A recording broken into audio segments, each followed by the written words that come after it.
Why should the Lundquist College of Business hire you? Prepare your application to the major. Brought to you by Mohr Career Services at the Lundquist College of Business. Who is the most important person to think about when writing your application?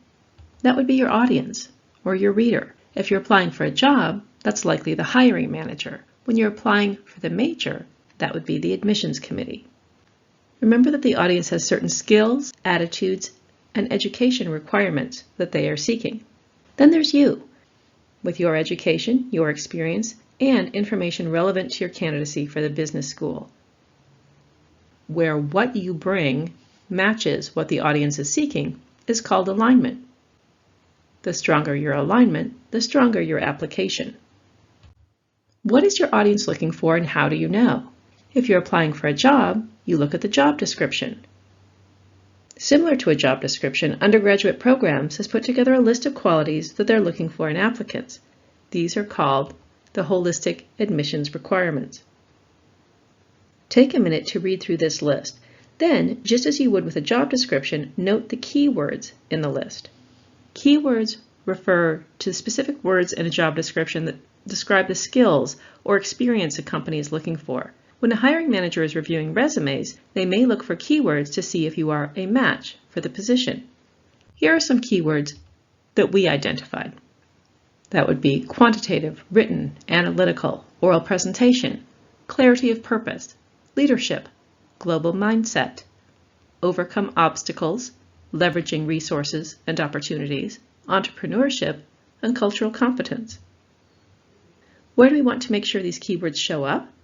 In your resume, cover letter, and supplemental questions. Now there are a lot of keywords here. You don't need to touch on all of them. We're looking for a mixture, not all. And just as in a job description, most people won't have everything on the list. That's okay. We're having you look at the ones that you think that you do embody. As you look at the list, note a couple of these qualifications that you're strong in and have strong evidence for. That will help you focus your materials. Let's start by taking a look at how to create a strong resume. First, what is the purpose of a resume? It's a summary of your relevant strengths and accomplishments. Resumes are broad in scope and are designed to be skimmed, not read deeply. They should include keywords and affiliations that will grab the reader's attention. What are the main sections of a resume? There are 3 required sections: your name and contact information, education, and experience. Other optional sections might include activities, skills, honors, things like that. What are some key formatting considerations? At this point in your career, and for this purpose, the committee is expecting only 1 page, so a single page document. Also, because resumes are typically skimmed, we recommend communicating your accomplishments in bullet points or a bulleted list rather than in long narrative paragraphs. For examples, see our resumes resource page on our website, mohr.uoregon.edu. Writing bullet points is one of the most difficult parts of writing resumes, so we're going to spend a little time on that. Your resume should make claims about your strengths, but then back them up with strong evidence. The framework you'll hear us talk about over and over to help you do this is the who method. You start with an action verb. Then W is for what. What did you do? What was the activity or task? H is for how. How did you do it? What skills did you use? O is for outcome. What were the results of your work? What was the contribution that you made? Or even what was the intention behind the work? Don't just describe what you did, because that reads like a job description. Also include how you did it, and the how is one of the things that helps you get skill words on your resume, often keywords. And include what outcomes you can point to. Those are about you and what you've achieved. Let's see this in action. So let's say we're writing a bullet point for a club leadership position. Before the who method, we might have something like responsible for new member orientation. This reads like a job description because we know what the person was assigned to do, but we don't really know much about how they did it or how well they did it. After the who method, we might have something like this. led the creation of a dynamic new member orientation program using relationship building strategies to increase retention rates by 20%. This brings in much more information about you as a candidate. We also worked in the word led, which speaks to the keyword leadership from the holistic standards. Now, if we look at this, which part is the what? It's the creation of a dynamic new member orientation program. Then the how is using relationship building strategies. Outcome, to increase retention rates by 20%. Now, it's wonderful if you have quantitative data to include in your outcome. We don't always have that. If you don't have that, that's okay. Note that we could end this sentence at increase retention rates and still have a strong outcome. We recommend that you apply the who method to your own bullet points. Remember, you're trying to tell your reader what you accomplished, not just type out your job description. Also, keep in mind that your experiences belong to you. You can pull out and highlight whatever skills or outcomes you would like to showcase, as long as they're true, of course, even if they weren't a majority of what you did. You only have one page, so let's say you did 9 things at a job. You won't have the room, and you probably don't need to, talk about all of them. Instead, think about what you contributed at each job. Those are accomplishments. Good bullet points are accomplishment statements, not just a list of your job duties. Let's take a look at what makes a good cover letter.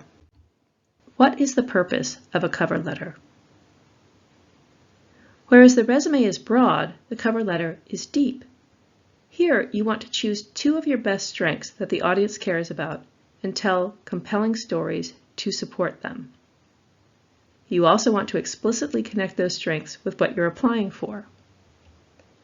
What are some key formatting considerations? This document can also just be 1 page.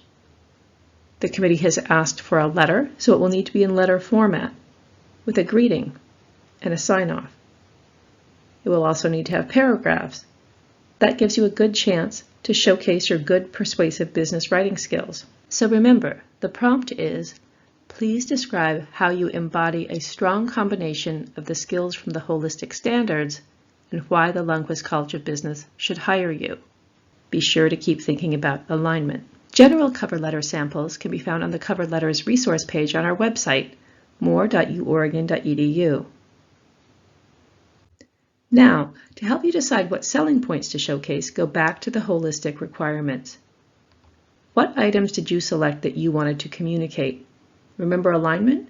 Those items are your selling points and how you show alignment. There are many ways to write a cover letter, but we're going to talk through a method that most students find easy to manage. We call this the Sticky Stories cover letter because it gives you an opportunity to tell specific stories to prove your selling points. Stories are memorable, specific, and a great way to set yourself apart from other candidates because each person has unique stories to tell. For this purpose, we suggest you start by brainstorming your selling points, those areas from the holistic standards that you felt you were strong in. Then, for each one, write a body paragraph, a topic sentence about that selling point, and a story, which we suggest you use the who method for. What did you do? How did you do it? And what was the outcome? And then finish each body paragraph with a relevant sentence, tying that particular selling point back to the job of business student and how you think it makes you a strong candidate. So you would have 2 selling points and 2 body paragraphs. Most students find it easier to write the body paragraphs first and then go back and write an introduction and then prepare a conclusion. This is an outline of the Sticky Stories cover letter writing process. Dear Admissions Committee or Lundquist College of Business, students will use either of those. Then you have your introductory paragraph in which you talk about why you're writing, why this particular company or position, and you introduce your selling points in just a brief sentence. Then drop down to the body of the letter. You'll have body paragraph 1 in which you'll talk about selling point number 1, giving an example using a who story, and then showing how that is relevant to the employer. or in this case, your business school candidacy. The second body paragraph will talk about your second selling point. We'll give another example story for that specific selling point and tie that back to your candidacy for the Lundquist College of Business. Then you'll write a conclusion in which you'll recap your selling points, talk about what next steps you're hoping for, and be sure to thank your reader for their consideration. Then sign off. Let's move on to the supplemental questions. There are 3 supplemental questions. The first 2 are required, the third is optional. Question number 1. Identify a time in your life that required you to face a challenge or overcome an obstacle. Describe how you approached the situation and what you learned from it. You'll note the different colored fonts used in this question on this slideshow because we want to be sure that you remember to answer the whole question. You can talk about life experiences here, or situations in the workplace, or in an academic setting. Be sure to think about the skills or characteristics this built. Don't just get stuck talking about the obstacle or the challenge itself. Be sure to answer the whole question. And choose an example that is relevant to your candidacy as a business student. There are many challenges and obstacles in life. You want to think about which one would be the best story for this particular purpose, this particular audience. Question 2. Tell us about your academic and career goals and describe how any leadership opportunities, academic coursework, university resources, and extracurricular activities you engaged in have helped you define these goals. Again, answer the entire question. Many times students put so much into defining their academic and career goals, but they forget the second part of the question. For this question, you can draw a roadmap, in a narrative sense, of course. Be sure to specifically list activities or resources, internships, clubs, study abroad, work, Greek life, or any other things that have helped to shape your goals. For this question especially, be sure to leave high school in the past. The committee wants to know what you've done since you've been in college. Question number 3 is optional. Is there anything else relevant to your application that you would like to tell the admission committee? This is your last chance to align your application and sell yourself. We recommend that if you know you don't have the GPA for automatic admission and that you'll be going through a holistic review, we recommend using this opportunity to really help the committee to see how you could be successful in the business school. Sometimes someone might have extenuating circumstances. All of a sudden their grades plummet. If you look at someone's transcript, you won't know why. If someone was dealing with a severe illness, for instance, or experienced a death in the family, circumstances like that can sometimes influence GPA. Again, by looking at your transcript, they won't know why. So you would need to use this time to explain that and provide documentation. In a case like that, contact academic advising and ask them how they would like that documentation uploaded and delivered. Remember, this question is optional, but use it if you need it. We recommend using the WHO method for supplemental questions also, meaning for specific examples, use the WHO method to make sure that you can keep your stories on track and give enough context. Potential pitfalls. Writing too much or too little.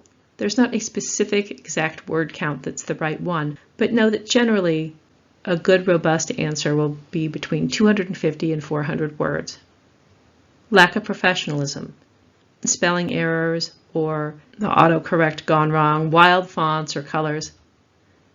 Not specific or descriptive enough. Remember the WHO method. The reason we like that framework is it helps to give enough context.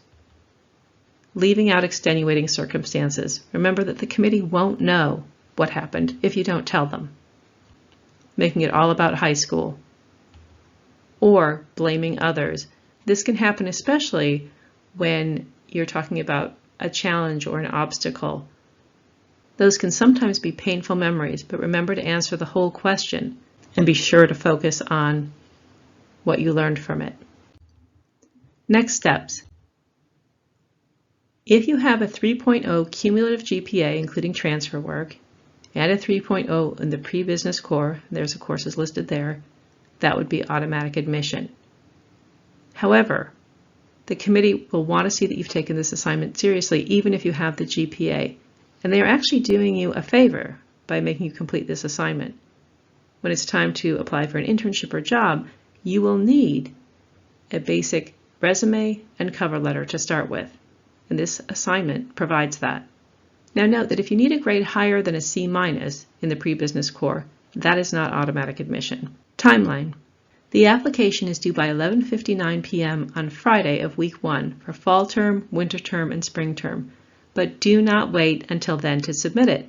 If you have a technical issue with uploading, there won't be anyone around to help you after 5 p.m., so plan ahead. Students who are admitted automatically or holistically will be notified in week 6. Students who are denied, but within reach of the automatic requirements, will be able to have the application reviewed again once current term grades are posted. For further support, check out our application to the major resource page on our website. Join us for drop-in advising in Lois 155. Make an appointment with a career advisor through Handshake. But for any questions about grades, transcripts, documentation of special circumstances, etc., check in with academic advising.